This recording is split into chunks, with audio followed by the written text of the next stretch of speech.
Hi everybody, it's Wayne again. Today I'm going to show you how to use Jitsi Meet. As you can see, we're already in a meeting and there are two participants. There is myself, as you can see the top right corner, and there is another participant called Buzz. Okay, the first thing I want to show you is how to get into chat. So if you move down to the bottom left corner where it's this icon here, where it says open close chat, so you click and then the chat box opens, and if you want to type something here, you just press type what you want and then just press enter, and as you can see there it comes up in the chat the chat stream. Okay, so I'm just going to close that for now, so you just click on that close box up there, so you can open that back up at any time or close at any time. The next thing I want to show you is how to mute your microphone. So your microphone is here, and as you can see there's a diagonal line through it, meaning that it's already on mute. So if you click that, and I'll mute it again because I've got two participants open on my computer, it will mute your microphone. It's always good to keep that muted if you're just listening to somebody in a meeting. Alternatively, this little arrow down here gives you the choice of what device you want to use for your microphone. So you can choose a different device if there's other devices plugged in. This button is the end call button, which when you finish the call, it's good to click that because it will actually end your call, so you haven't got the room still open in the background.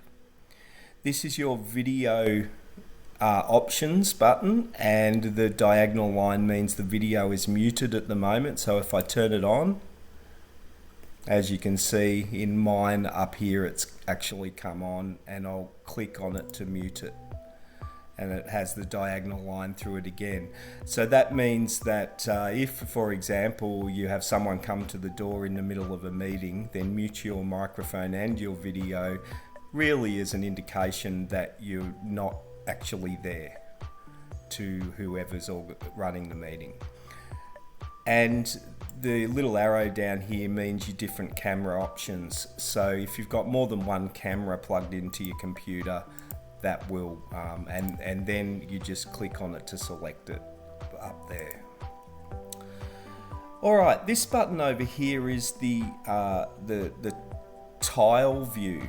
So at the moment I can see Buzz, and if Buzz had their video open or the video camera on, I'd be able to see a full screen of Buzz here, and that's me in the corner. Okay, so if I want to have all the participants side by side, I will click on tile view, and now I've got both participants. Now if I want to have Buzz come up full screen, I'll just click on Buzz and Buzz comes up full screen. Alright, and I can turn it on again, tile view. Alright, over here, if I want to invite more people to a meeting to get a meeting link that people can then just open and come into the meeting, I'll click on this button here. So this brings up this box. There's the meeting link. If I want to copy that meeting link, I'll just click on that copy button there, and that will copy it, put it in the computer's memory, so I can then paste it into a text message to send somebody, or paste it into an email to send somebody and say, come and join my meeting. Okay, so you can also share meeting invitation by email, Google, or Gmail, Yahoo Mail or Outlook email. And I won't go into embed this meeting. These numbers only work in the US, I think. So don't worry about the dial-in part.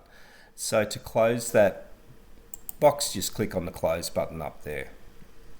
Now, if you want to add a password, click on this button here, which is your security options, and you can click on add a password and then type in your password. Can be anything.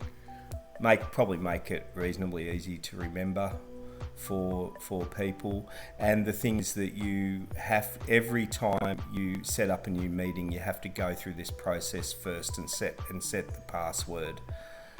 So you can't go back out and then get people to come back in with that password. You have to set the password when you first enter the meeting, and then other people can actually then use it. You can send that password with your meeting link, and people will be able to come in. If you want to enable a lobby for people to come into before, so that you can accept them into the meeting or not accept them into the meeting, that's fine. You can do that too. Okay, so I don't tend to use passwords, because if your meeting link is unique enough, nobody's going to Zoom bomb your meeting anyway. So just close that. Now over here we have more actions. So there's a whole host of things here where you can live stream, you can record, but unfortunately that only goes to Dropbox. So if you don't have a premium Dropbox account, there's only so much you can store in a Dropbox account. And also your settings. So you can set your name up here as well, and your email address. There's things like your calendar. You can link it to your Google Calendar. And with your devices, that's where you can nominate your camera, your microphone and audio input. And you can play a test sound.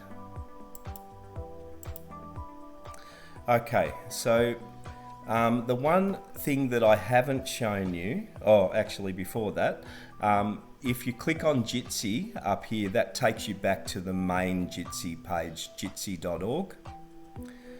Now down here, I've left this till last because this is share your screen.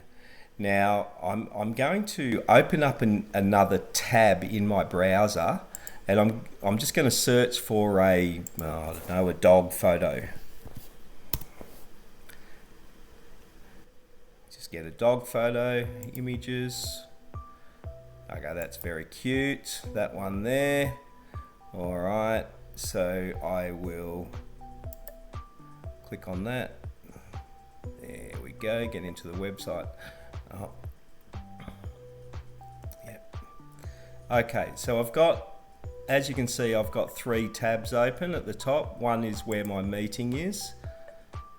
Another is the dog search, and another is the website that I just opened. So I'll just close one of those, just make sure I've just got that dog up there. And I'll go back to my meeting. Now, what I want to do is show people in my meeting the photo of the dog in the other tab.